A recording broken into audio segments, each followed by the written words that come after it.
Hey, have you ever looked at your cell tower insurance policy and wondered if you're actually protected?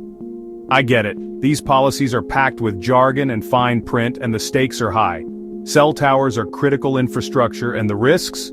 They're no joke, from natural disasters to liability claims and even business interruptions that can cost a fortune. Let's break it down.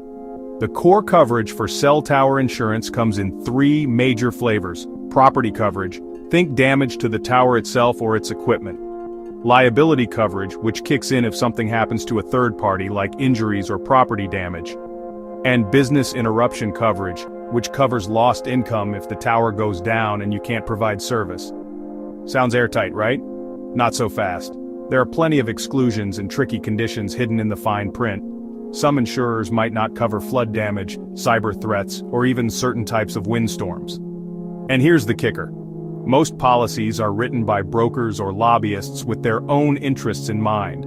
That's why you need an independent consultant, someone who isn't tied to a broker's commission or an insurance company's bottom line.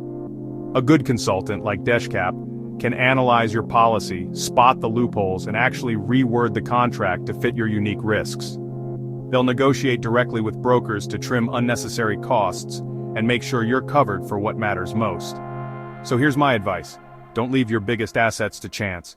Read the fine print, bring in a truly independent expert, and unlock the real secrets of cell tower insurance before you need it most.